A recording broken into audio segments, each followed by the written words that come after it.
Pode começar.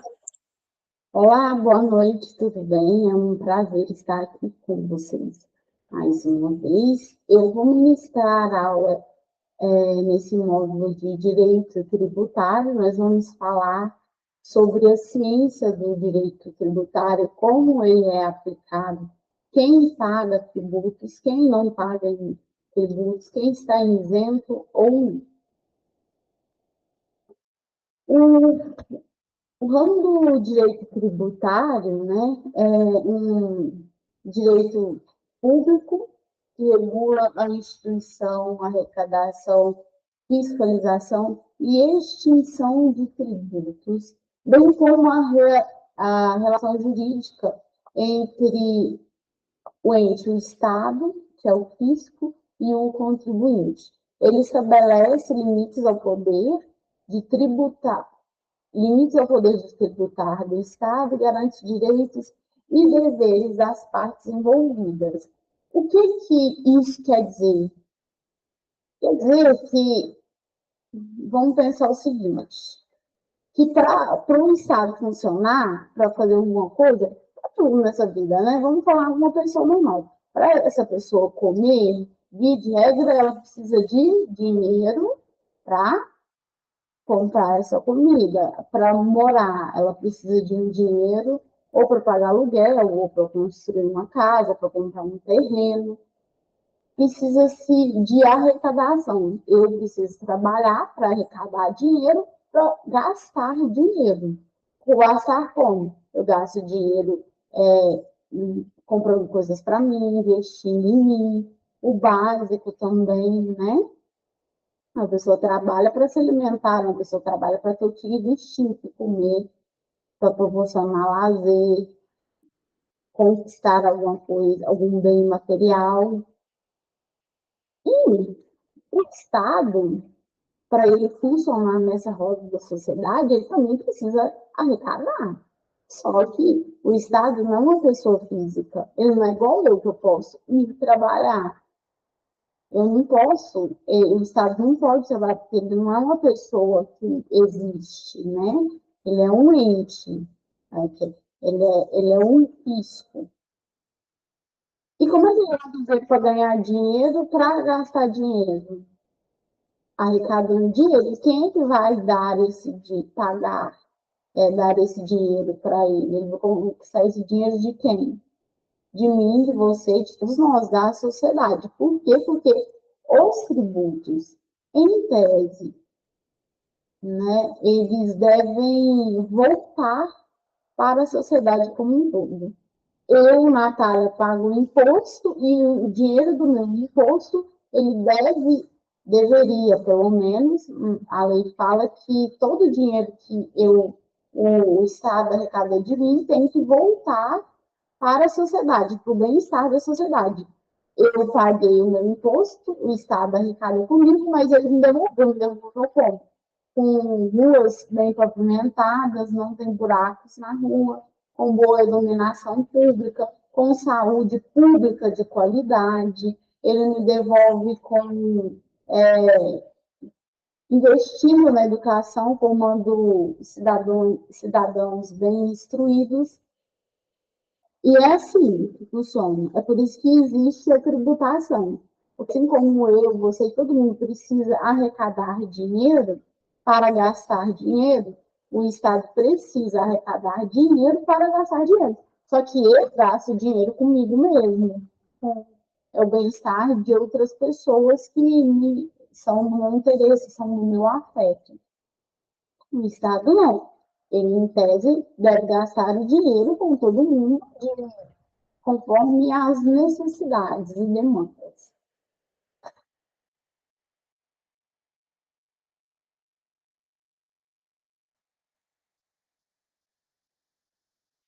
Como surgiu o direito tributário? O direito tributário não surgiu de forma autônoma desde o início, mas evoluiu historicamente. Na antiguidade, existiam tributos no Egito, Roma, Grécia, porém sem um sistema jurídico estruturado. Durante a Idade Média, os tributos eram cobrados de forma arbitrária, muitas vezes vinculados ao poder do soberano. Durante a Idade Moderna, com o fortalecimento do Estado e a ideia de legalidade, surge a necessidade de limitar o poder de tributar. A consolidação como ramo autônomo. Como, então, o direito tributário virou um estudo, uma ciência, que a gente chama, uma ciência do direito. Ocorreu no século XX, especialmente após o desenvolvimento do Estado de Direito, quando passou a ter princípios próprios e normas sistematizadas. No Brasil, o direito tributário se consolida principalmente com a Constituição de 88 e o Código Tributário Nacional, Lei 5.172 de 66, que organiza as normas gerais sobre tributos. O que isso aqui quer dizer? Né? Durante a sociedade, a evolução da sociedade, em algumas sociedades já existia uma cobrança de impostos. O Império Romano cobrava impostos. Você vai ver que existia uma moeda, né, que era a moeda de César, que tinha uma insígnia lá de César. No Egito, você viver no Egito, e principalmente o povo estrangeiro do Egito, tinha que pagar impostos sobre tudo, sobre a terra, sobre o que comia, e trabalhar para pagar esses impostos. E durante a história, sempre que existiu governos arbitrários, existiu o pagamento de impostos. Só que esses impostos não eram cobrados de forma justa, nem tinham um padrão.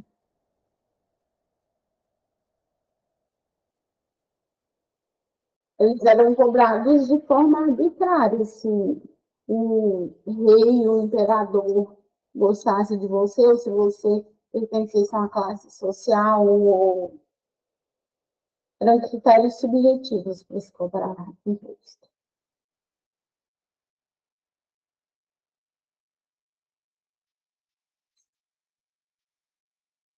O tributário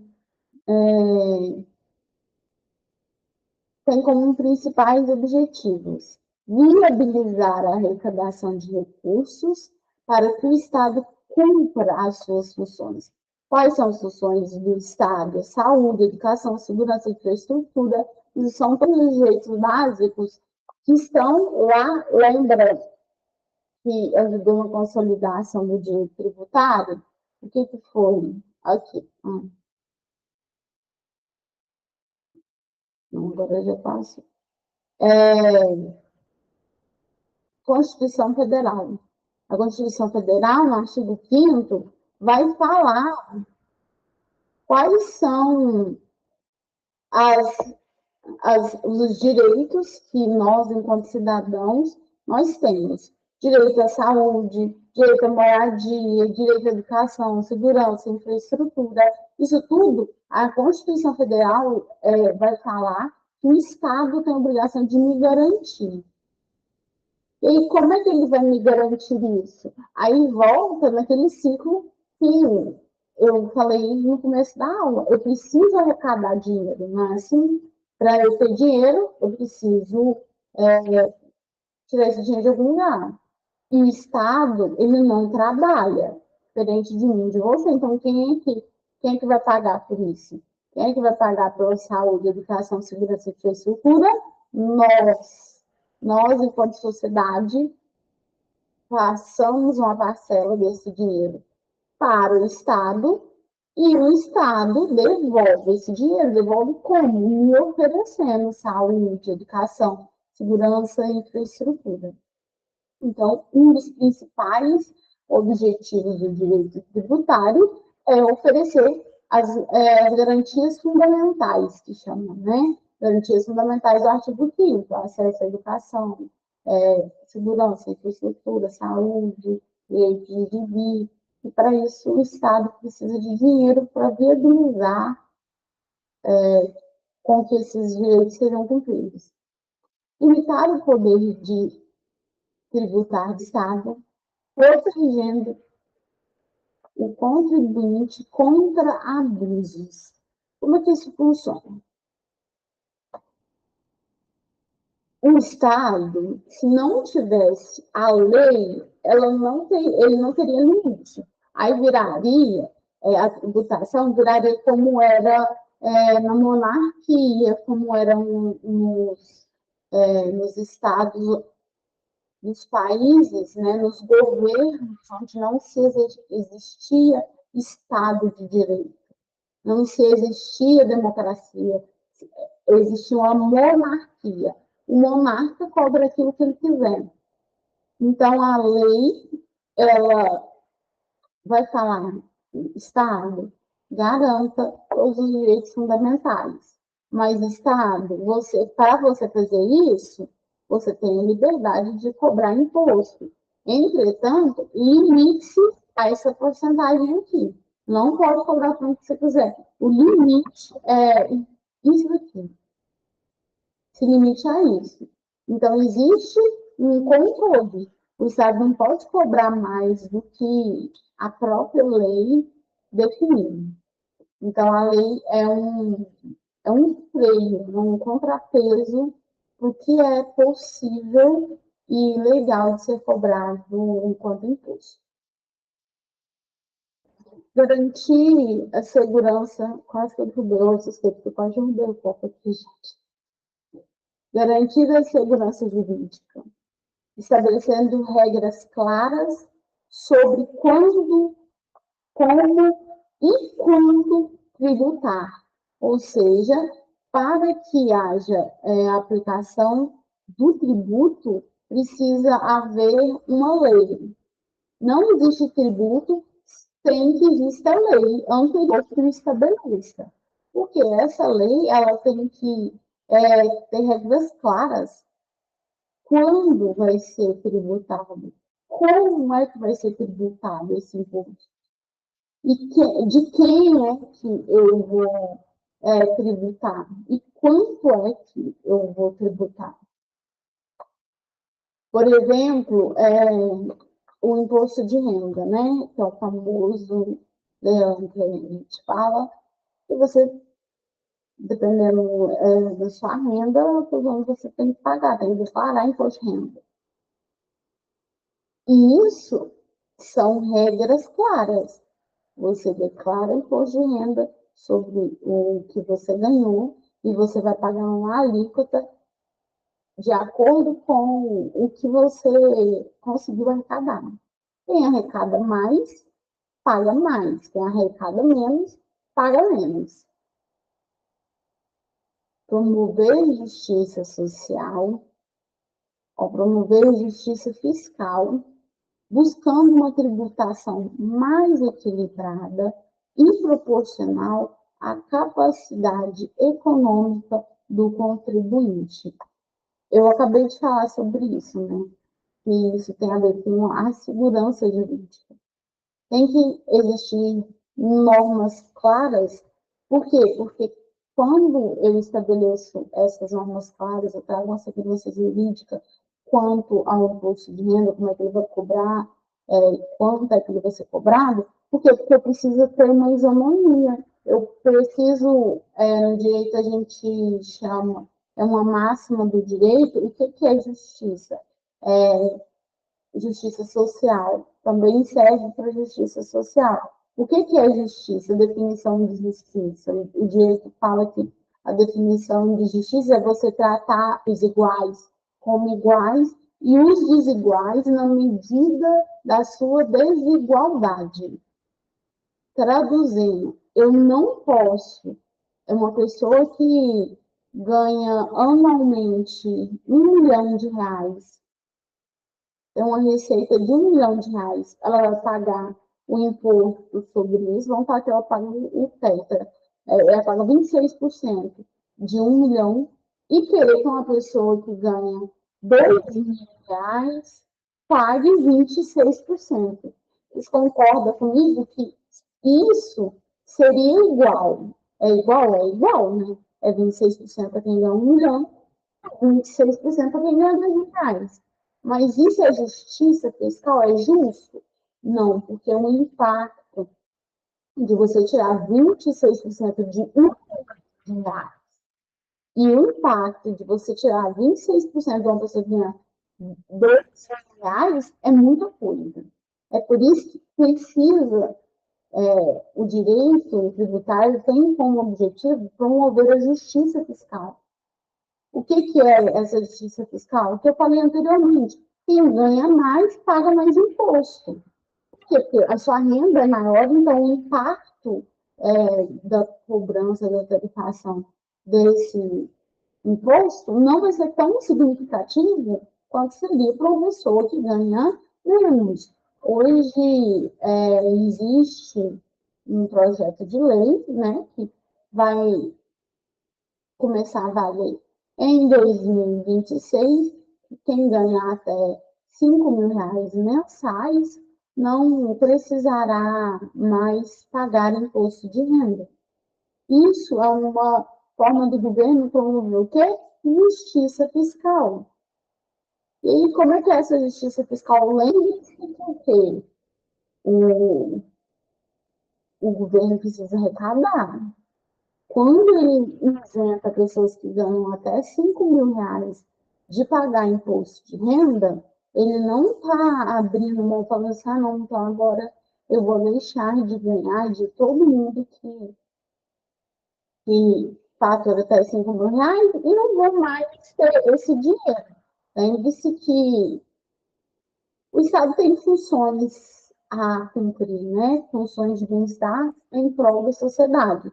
Muitas vezes, infelizmente, esse bem-estar ele não volta de forma efetiva, esse dinheiro.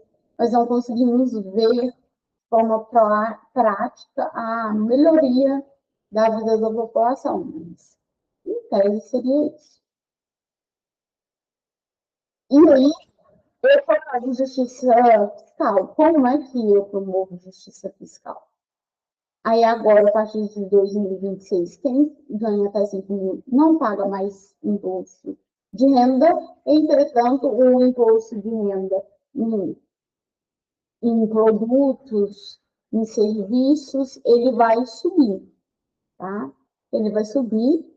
A gente vai falar um pouquinho mais à frente sobre essas mudanças das nomenclaturas dos impostos. Antes existia 5 impostos, agora nós teremos 2, na realidade 3, né? Que o IBS, e a gente também vai ter o imposto de IVA. O IVA, ele é a soma de 2 impostos, que é o IBS e o CBS, eles vão formar o IVA, que é o Imposto de Valor Agregado, mas no frigir dos ovos, agora vai ter um incentivo fiscal para você que declara nota fiscal. Você, na hora que você comprar algum produto, você vai ter um desconto, e quando você comprar esse produto, aí você vai pagar, quando você vender, aliás, desculpa, quando você vender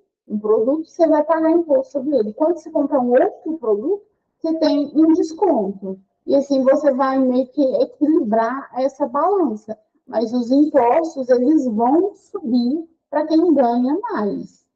Quem ganha mais vai pagar mais imposto.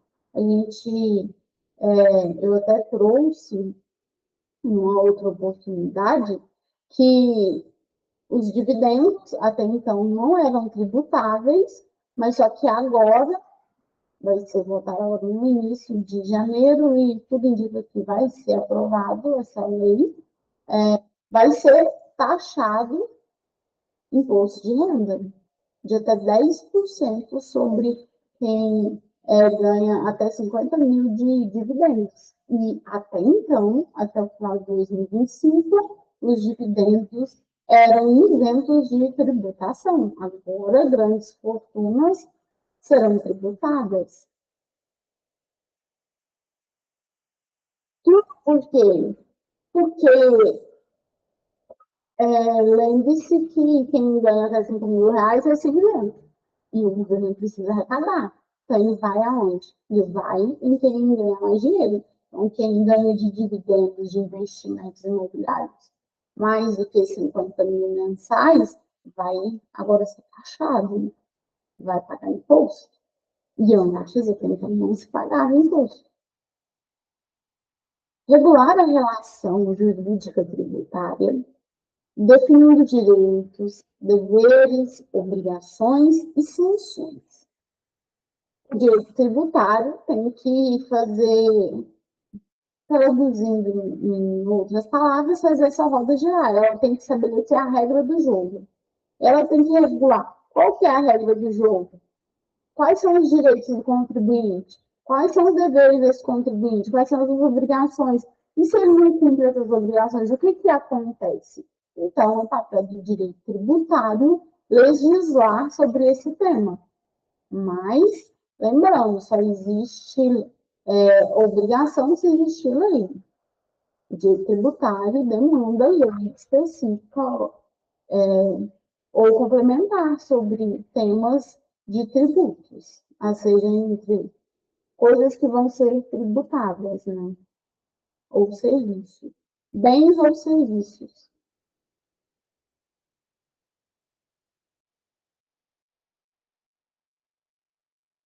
Aí aqui, o que é tributo segundo o Código, né? O Código Tributário Nacional. Tributo é toda prestação pecuniária compulsória em moeda ou cujo valor nela se possa exprimir, que não constitua sanção de ato ilícito, instituída em lei, cobrada mediante atividade administrativa plenamente vinculada. Agora, a gente vai ver, vai conversar um pouco sobre cada uma dessas características do que está definido no artigo 3. No artigo 3 do Código Tributário Nacional. Então, uma das características é o quê? A prestação pecuniária. O que é prestação pecuniária? É dinheiro, pecúnia, espécie, tá? Porque a gente está falando de dinheiros em espécie. Tem só uma exceção, mas a gente ainda vai ver a exceção, qual é. Mas, regra geral, em dinheiro. Compulsório. Por que é compulsório? É porque não precisa ter vontade de pagar ou não. Você vai pagar. Se você declara imposto de renda, você paga direto para a fonte. Se você não declara imposto de renda, vamos falar que você não declara imposto de renda. Quando você vai lá no supermercado comprar, sei lá, qualquer coisa, um litro de leite, um óleo, uma bala, um skin, o que é que você queira comprar? Quando você vai comprar alguma coisa, não sei se vocês já repararam que na notinha fiscal tem lá, viu? Que você está pagando de tributo. É descontado, é cobrado. Então, você está pagando imposto. Você paga imposto quando você vai lá no mercadinho, aí você paga imposto também quando você paga imposto de renda. Então, não tem como fugir, né? Você não quer pagar, então não vou pagar direito. Você pode, às vezes, escolher não pagar direto da fonte, né? Ir lá declarando imposto de renda, então que vou pagar tanto de imposto de renda. Também não é o correto, mas você ainda tem essa opção, mas você vai pagar imposto de renda de qualquer jeito. Tudo que você compra incide imposto de renda. Não em moeda ou valor que nela possa exprimir. No mesmo sentido de tudo que eu falei até então.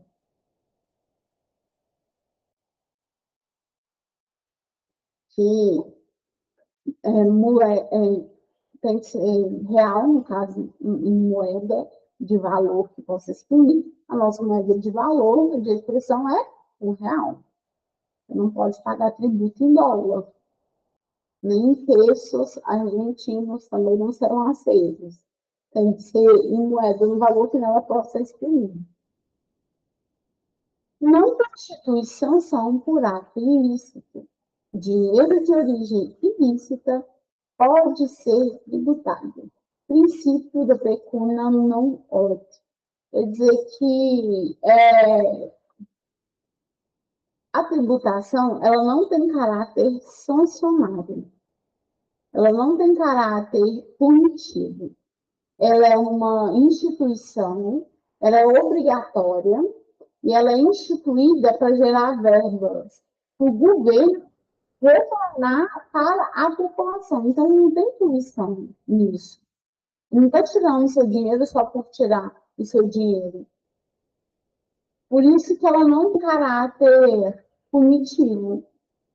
Em tese, o que seria? Está tirando meu dinheiro quando eu pago imposto de renda, mas esse dinheiro vai voltar para mim. Vai voltar para mim como? Ele volta para mim através de saúde, ele volta para mim através de educação, ele volta para mim através de transportes públicos de qualidade, iluminação, tudo que é obrigação do Estado oferecer a cada um de nós, cidadãos.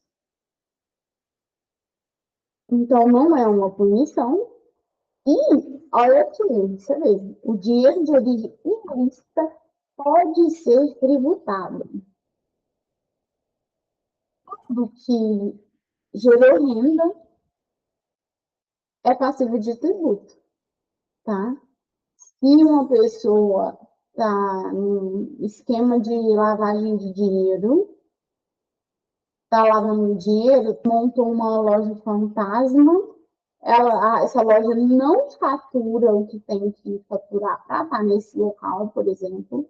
Já viu aquelas lojas que nunca entra ninguém, ela está sempre vazia, mas ela nunca fecha as portas. Ela está sempre conseguindo pagar a conta, está sempre com saldo no positivo. Provavelmente, essa loja ela serve de fachada para lavagem de dinheiro, né? Porque para vender e manter uma loja, o que você tem que fazer? Vender, né, gente? Porque dinheiro tem que vir de algum lugar. Aí, vocês concordam comigo que lavagem de dinheiro é crime, ok? É crime. Mas essa loja, ela tem CNPJ aberto. E ele está pagando os impostos dela certinho. Você vai lá, ela está pagando imposto de renda, está declarando que ela fatura. Mas por quê? Porque a origem do dinheiro é ilícita. Mas então, como é que está cobrando tributo? Porque o tributo não tem caráter de punição. O tributo é cobrado de qualquer jeito. Outra característica do tributo é que é instituída em lei, precisa ter lei que a defina anteriormente. Não é possível cobrar impostos sem lei anterior. Cobrada mediante atividade administrativa vinculada. O que isso quer dizer? Exemplo, cobrança de IPT, de IPTU do município. Por quê? Aqui está dizendo cobrada mediante atividade administrativa vinculada. O que é atividade administrativa vinculada, por exemplo, na cobrança de IPTU? Muito bem, você precisa ter uma casa para você pagar o IPTU, correto? Então, você precisa de uma atividade administrativa vinculada. Para eu pagar IPTU, se eu não tenho casa, como é que eu vou pagar IPTU? Eu vou pagar IPTU? Não vou pagar IPTU. Mas se eu tiver uma casa, aí nasce um tributo mediante atividade administrativa vinculada. Eu nasci um tributo que eu pagar porque eu adquiri um bem. O IPVA. Eu só pago IPVA se eu tiver um carro, né? Não tem como pagar IPVA se eu não tiver veículo. Enquanto eu não tive uma atividade administrativa vinculada, onde existe vínculo para o motivo de eu pagar imposto, estarei isento desse imposto. Extinção do tributo. O pagamento do tributo é a forma mais comum de extinção do crédito tributário. E de qualquer dívida, né, gente? Para você se livrar da dívida, você só precisa pagar essa dívida. E o direito tributário também é assim. Conforme previsto no Código Tributário Nacional, ele representa o cumprimento pelo contribuinte da obrigação tributária principal. O pagamento do tributo é o adiantamento da obrigação, mediante recolhimento do valor devido ao ente tributante, União, Estado, DF ou município, nos prazos e condições estabelecidas em lei. Qual que é o fundamento para essa cobrança, para a extinção, né, no caso, do tributo? Qual que é? O pagamento. O pagamento extingue a obrigação de pagar imposto. E a regra é que você só pode pagar imposto como? Muito bem, União. Precisa de dinheiro. O pagamento só pode ser feito, regra geral, com dinheiro, espécie. Vamos ver aqui e vamos descobrir a exceção dessa regra. No artigo 156, parágrafo 1º do CTN, primeiro não, tá, gente? É o 6. Coloquei errado aqui. 6. Da ação de pagamento. Nossa, é 10, gente. Ai, meu Deus. Desculpa. Deu dúvida na mente agora. É X, é 2, não é assim. Então, no artigo 153, 156, parágrafo 11, a linha 11.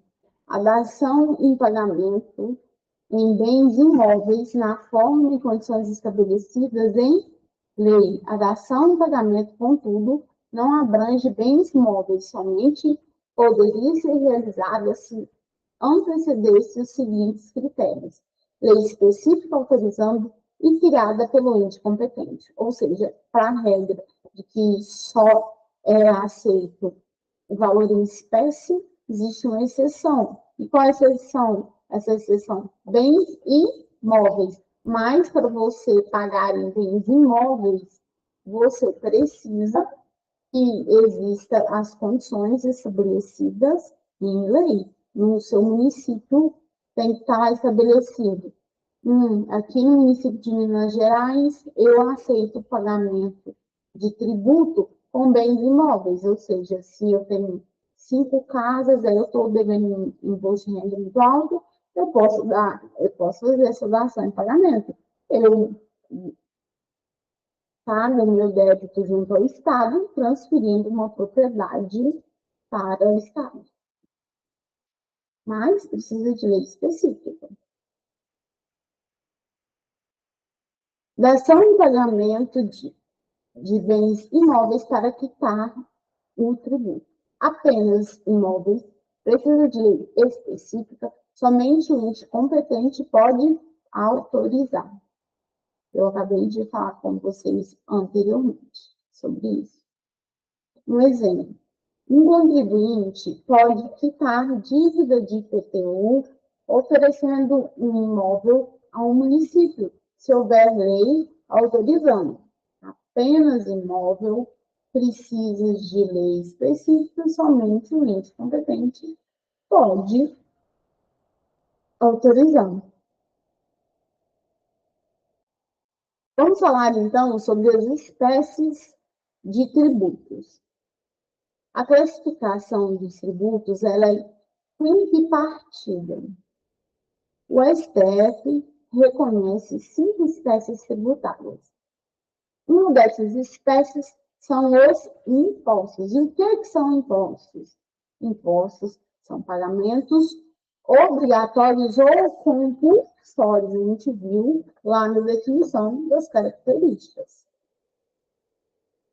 Obrigatórios em dinheiro, cobrar espécie em dinheiro, mas lembre-se que tem uma exceção. Essa exceção é desde que exista lei específica autorizando. Cobrados pelo governo, União, estados e municípios, de pessoas físicas e jurídicas. O objetivo principal é arrecadar recursos para financiar os serviços públicos essenciais, como saúde, educação, segurança e infraestrutura. Não dependem de serviço estatal específico. E quais são esses impostos que voltam para nós enquanto sociedade? A gente paga por um Estado e o Estado retorna para nós com benefícios sociais, né? Com bem-estar social, benefícios não. É bem-estar social. O que é esse bem-estar? É segurança, saúde, educação. Um exemplo desses impostos que nós pagamos: o imposto de renda, o IPTU, o ICMS.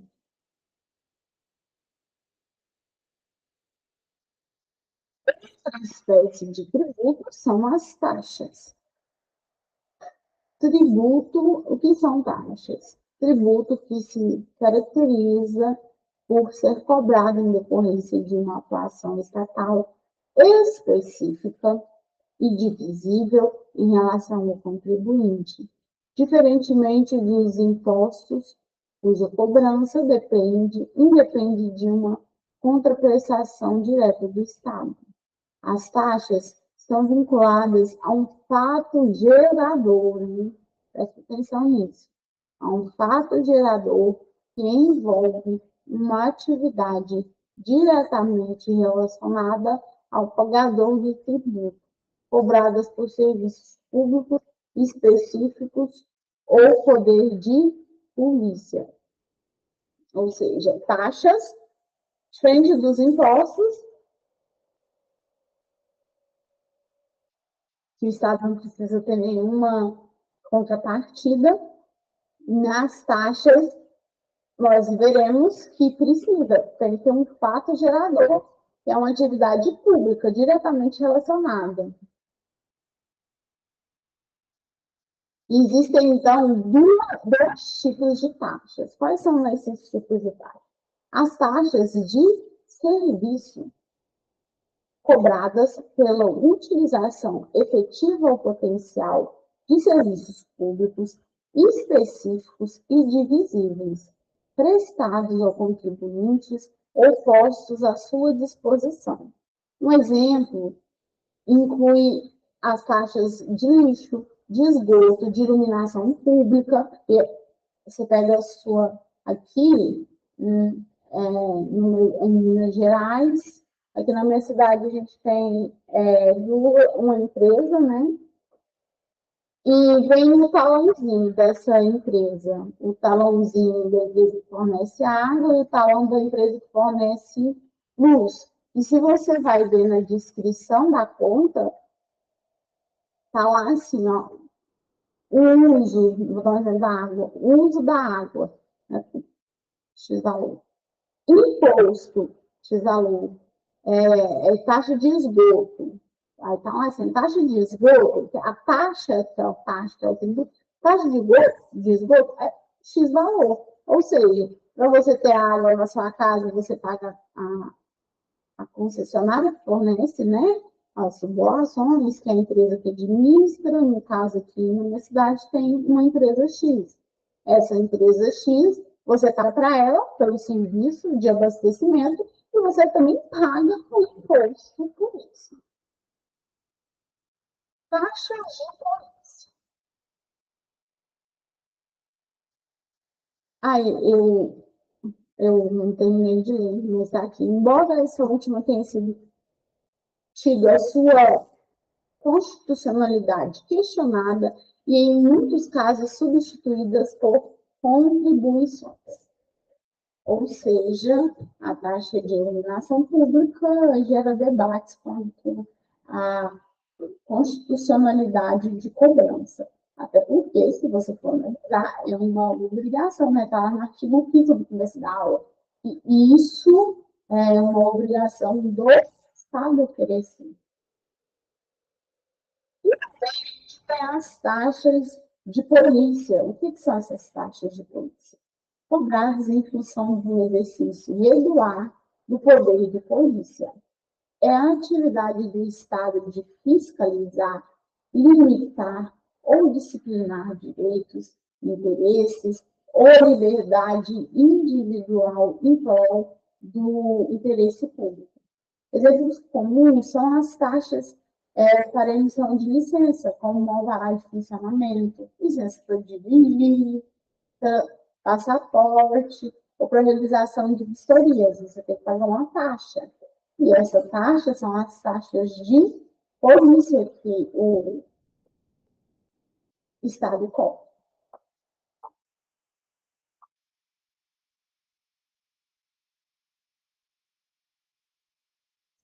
Outra espécie de contribuição, então a gente já viu impostos, taxas, e as taxas são divididas em taxas de serviço e taxas de polícia, e a terceira espécie de tributo é a contribuição de melhoria. Decorre de obra pública e valoriza o imóvel. São cobrados pelo poder público a União, Estado, Distrito Federal e municípios dos proprietários de imóvel que foram valorizados e reconhecidos em uma obra pública. O fundamento ético-jurídico é evitar o enriquecimento sem causa do particular às custas do Estado.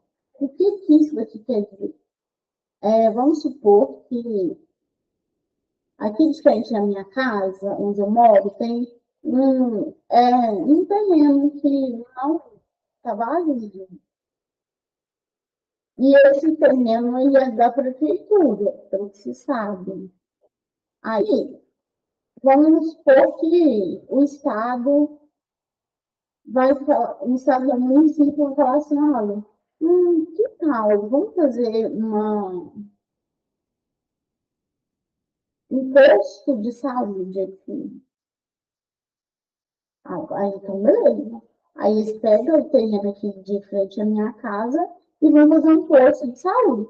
Você concorda comigo que a minha casa, na hora que eu for vender ela vai estar, ela teve uma valorização natural? Por quê? Porque na hora que eu for vender, a pessoa fala assim, nossa, precisei de médico, vou só atravessar a rua. E isso ter médico perto, ter hospitais perto, valoriza esse ponto. Ou senão, vou dar um exemplo de uma escola. Uma escola está na porta da minha casa. Foi uma obra pública que valorizou uma nova. Porque quando uma pessoa está vendendo meu imóvel, a pessoa vai assim, nossa, que bom, então se tiver criança. Olha, está uma creche aqui na porta da minha casa. Preciso andar aqui 20 minutos, meia hora, para pagar a rua, porque tem na porta da minha casa. Isso é muito valorizando. O Estado tinha intenção de valorizar o imóvel, mas isso foi uma consequência. E qual é essa consequência? É passível de cobrança de tributos.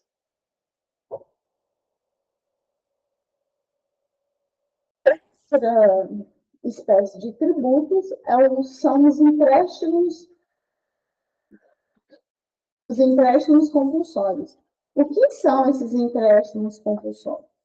Criados pela União em situações excepcionais, em uso especial de competência exclusiva da União, cobrados em situações extraordinárias como guerras, calamidade pública, investimentos urgentes de relevância nacional, para absorver temporariamente o poder aquisitivo da população, com a obrigação de ser restituído ao contribuinte em prazos e condições definidas em lei complementar, sendo vinculado à despesa que o motivou. O que isso aqui quer dizer, gente?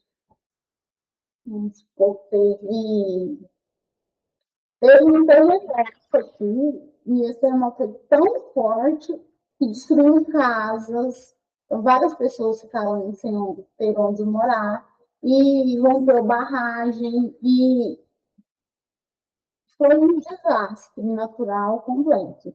Ou seja, isso é uma calamidade pública.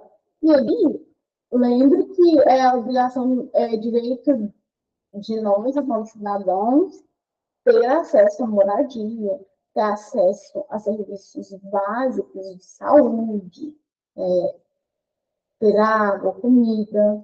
E o Estado não tem de onde tirar, porque essa cidade aqui, por exemplo, aí a cidade de Rio exemplo que aconteceu isso, essa cidade ela foi destruída, correto? Teve um terremoto tão grande que lavou a cidade. Como é que o Estado vai cobrar desses cidadãos que eles pagam impostos para que a cidade seja reconstruída? Não faz o menor sentido, você concorda comigo? Porque quem está sofrendo a calamidade pública não está tendo capacidade de gerar renda, de arrecadar renda. Aí o que se faz? É permitido esses empréstimos compulsórios, ou seja, você leva o valor da tributação, os impostos são elevados, mas são elevados por quê? Porque lembra que existe um limite, né? Tem um poder regulatório, que o imposto aumenta o limite. Entretanto, existe uma exceção a essa regra. E qual é a exceção a essa regra? Empréstimos compulsórios. Então, subiu direto o imposto, subiu do nada, né? Do nada não, em decorrência a essas calamidades, as situações extraordinárias. Aí o Estado aumentou esse imposto, pagou, resolveu o problema dessa cidade X. Agora essa cidade está sendo reconstruída, já foi reconstruída e está tudo legal. E aí, o que o Estado faz? Devolve o que foi cobrado a mais. Mas para isso precisa de uma lei complementar. Aí o Estado fala assim: olha, eu cobrei 10% a mais de imposto todo mundo. Eu vi a calamidade pública aqui. Aí agora eu vou devolver para vocês esses 10%. Como? Como? Através de uma lei complementar. A lei complementar vai estabelecer. Ah, então quer dizer que pode ser assim, pode pagar assim. Nos próximos impostos de renda, eu vou descontar esses 10%. Todo ano vai ser 5% mais barato até pagar os 10%. Vamos supor, né, essa é uma suposição. Mas é obrigação do Estado restituir o contribuinte. E também nós temos, como uma espécie de tributo, as contribuições especiais. O que são essas contribuições especiais? São sociais, econômicas e corporativas. Um exemplo disso que é o INSS, o CID, regra matriz de incidência tributária. Agora a gente vai falar um pouco como é que vai ser definido que tal coisa, algum serviço vai ser tributado ou não. Ou que algum cidadão vai ter isenção de imposto de renda ou não. Quem tem isenção de imposto de renda?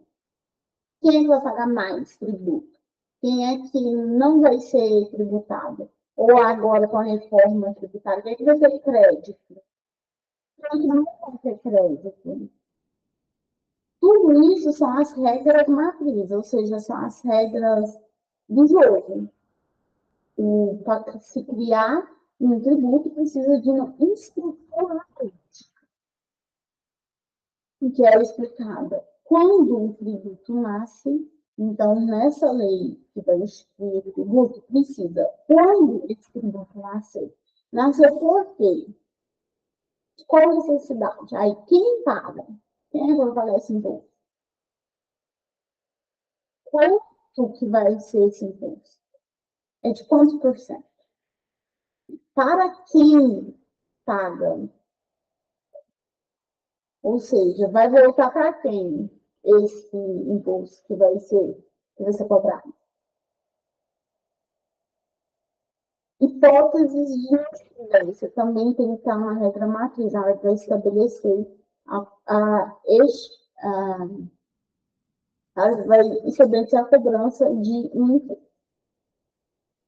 Hipóteses de incidência é a descrição abstrata feita pela lei. Critério material, o que é tributado. Critério temporal, quando vai ocorrer essa tributação. E critério espacial, onde vai ocorrer essa tributação. E também tem os critérios consequentes. O sujeito ativo, quem é que vai cobrar? É o Estado? É o município? É um imposto federal? É um imposto estadual? É um imposto municipal? Isso tem que estar descrito nessa matriz, nessa regra matriz para a instituição da lei. Quem paga é o contribuinte, mas qual contribuinte? Qualquer contribuinte? Quem ganha mais de 50 mil? Quem ganha mais de 2 mil reais? Quem? A base de cálculo e a alíquota. O quanto pagar? Vai ser 5%, 7%, 26%, 10%? Então, definido. O IPTU.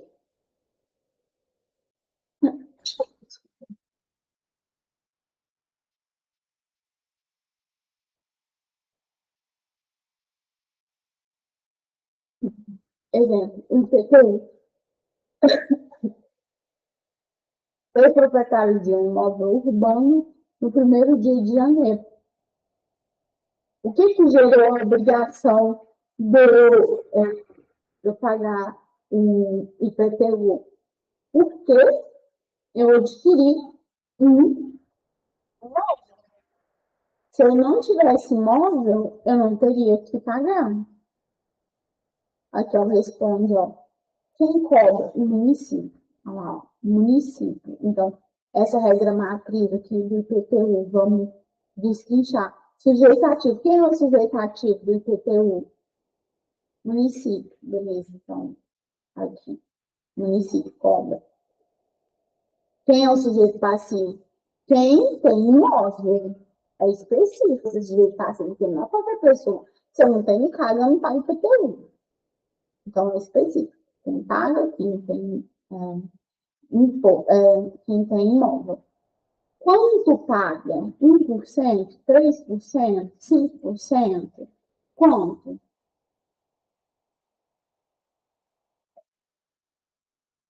Sujeito ativo e passivo. O sujeito ativo é um ente público competente. Quem quer? União, estados, municípios, Distrito Federal. O sujeito passivo pode ser quem deve pagar o tributo, o contribuinte que tem relação direta com o fato gerador. Ali eu dei o exemplo do IPTU, então só paga quem tem imóvel, só o fato gerador é ter um imóvel, o responsável, terceiro, indicado por lei. Aqui, esse terceiro indicado por lei são nos casos em que alguém assume a responsabilidade de pagar esse tributo para terceiros.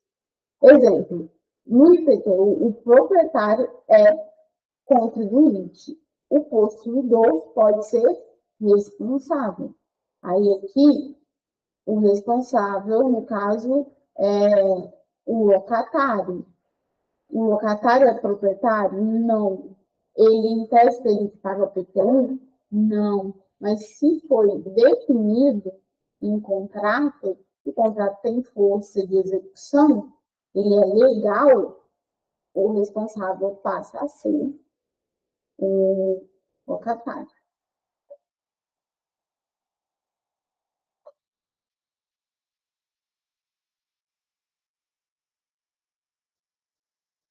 Capacidade tributária. Está no artigo 126 do CPN, Código Tributário Nacional. O conceito. A capacidade tributária não depende da capacidade civil. Ou seja, você não precisa ter mais de 18 anos para pagar para pagar IPTU, para pagar imposto de renda. É indiferente, se você tem 15 anos e você gera receita, você arrecada, você tem que pagar imposto, porque lembre-se que o imposto não tem caráter punitivo. Gerou, paga imposto. Consequências práticas. Menores de idade pagam tributo, empresas irregulares pagam tributo, sociedades de fato também pagam tributo. O exemplo diz, um menor proprietário de imóvel deve pagar tributo, porque não existe limitações quanto a isso, porque é característica do direito tributário e a gente viu durante essa aula. E cabe sempre reforçar. Imposto não é sanção, é compulsório, é obrigação, não está te punir. Porque, em tese, esse dinheiro vai voltar para o seu próprio bem-estar. Eu pensar enquanto sociedade, né, no caso.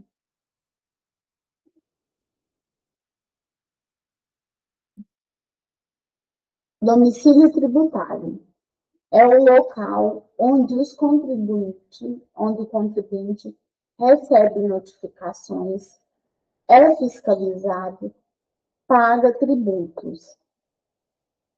As regras do CPI, pessoa física, então o domicílio é a residência. A pessoa jurídica, o domicílio é a sede. O poder público, o domicílio é onde? A repartição pública. A importância prática, porque define competência, prazo, invalidade de cobrança, porque a gente viu que existem impostos que são definidos pelo município, são impostos municipais. E aí a minha residência, isso é uma importância, porque vamos supor que lá em São Paulo, na cidade de São Paulo, eles pagam uma alíquota de imposto de IPTU de 20%. Eu moro em Minas Gerais, eu moro na minha cidade, no meu município, existe uma alíquota de IPTU que é de 3%. É por isso que a residência, o domicílio tributário é tão importante. Seria legal cobrar um imposto de IPTU de 10%, sendo que onde eu moro, a lei municipal fala que o quê? A cobrança de 13%.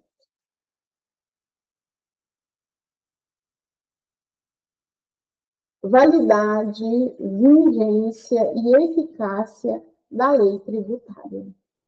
A lei foi criada corretamente e respeita a Constituição.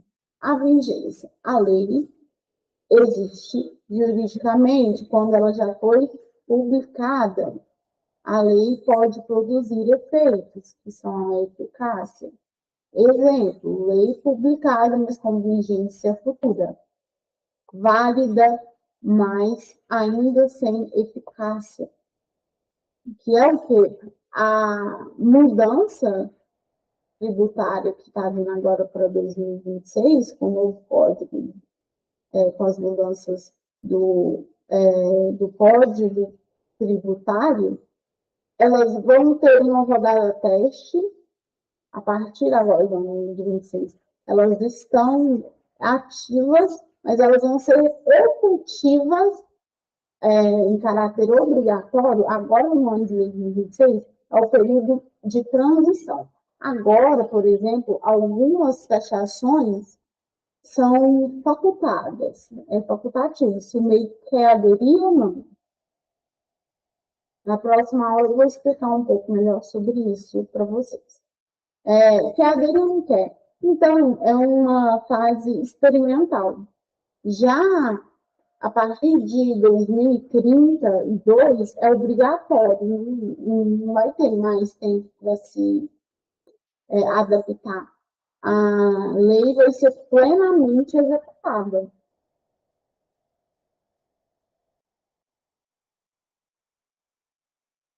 Vigência espacial e temporal. Vigência espacial, que é a lei vale dentro do território do ente que a criou. Exceção: extraterritorialidade via convênios. A vigência temporal, a regra é 45 dias após a publicação, tá valendo. Já os atos administrativos têm vigência imediata. As hipóteses de incidência e fato gerador. A diferença: hipóteses têm previsão legal. O fato gerador é um acontecimento real. O que isso quer dizer?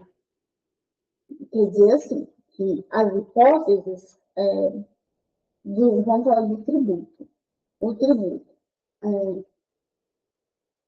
Vamos dar o exemplo do que vai ser a partir de 2025. Isenção de imposto de renda. A hipótese tem previsão legal. Quem é que está isento, gente? Quem ganha até 5 mil reais.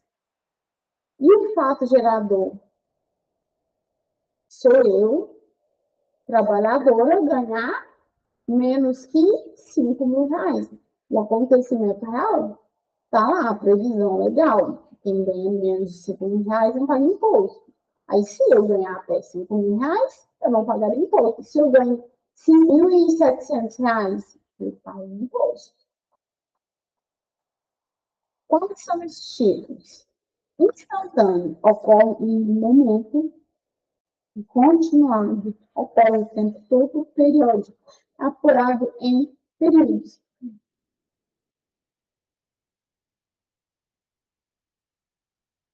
Esse fato gerador ele pode acontecer instantaneamente, ocorre por um tempo, ou é apurado em períodos, ou seja, o imposto de renda se declara ele anualmente, né? Então, assim, é apurado em período, a cada 12 meses você vai lá e apura o que você ganhou e paga imposto sobre isso.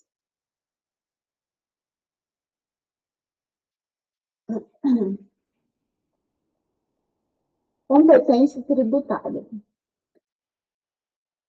Ativa, cada ente tem seus impostos próprios, comum, taxas e contribuições de melhoria, aí é comum. Vedação, bitributação. A bitributação é proibida. O que é essa bitributação? Cobrar 2 vezes o mesmo imposto sobre a mesma coisa. Tá? É vedado em lei. Bis in idem. Bis é permitido, mas com limites. Tem com limites, como assim?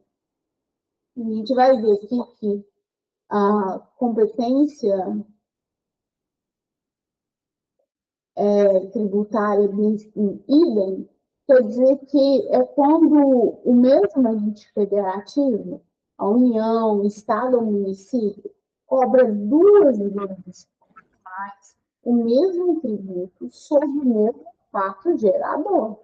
O que é esse fato gerador, gente? É um acontecimento real, o TPU só existe um fato gerador quando eu compro um imóvel.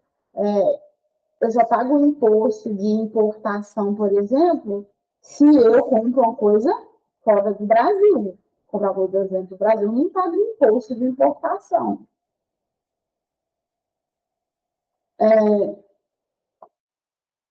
Cobra 2 vezes ou mais o mesmo tributo sobre o mesmo fato gerador e o mesmo contribuinte, o que, em regra, é vedado pela Constituição Federal e princípios do direito. mas pode ocorrer quando há autorização constitucional para tributos diferentes sobre a mesma base, como o imposto de renda, o IRPJ e a contribuição social sobre os lucros líquidos, o CSLL, sobre o lucro da empresa, que são da União, é imposto da União. A União cobrando duas vezes aqui. Mas são o quê? Diferente da bitributação, que envolve entes federativos diferentes cobrando o mesmo tributo. Seria bitributação se a União cobrasse imposto de renda e o município exigiria também imposto de renda.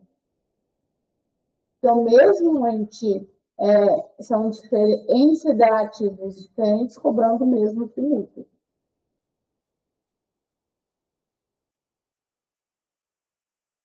Princípios tributários.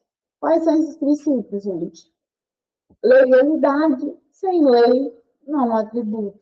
A isonomia, contribuintes em situações iguais devem ser tratados igualmente. Anterioridade. Tributo único só pode ser cobrado depois. A lei não retroage. Sim, que a gente fala, nunca volta para trás. A lei não volta quando ela é prejudicial, quando ela é benéfica, tá, gente? Só existe uma exceção a essa regra. Só no direito penal, mas isso daqui não interessa para a gente. Mas, a anterioridade, tributos novos só pode ser cobrado depois. E retroatividade, lei tributária não alcança fatos passados. O que gerou o tributo foi em 2025, daí em 2026 entrou a área. Mas esse imposto, o fato de gerar foi em 2025, eu vou pagar o imposto sobre a regra de 2025, não é de 2026. Não confisco. O tributo não pode inviabilizar o direito de propriedade. Pessoal, a aula de hoje foi isso que eu tinha para trazer para vocês. Para mim é sempre um prazer estar com vocês. E a gente se vê na próxima aula.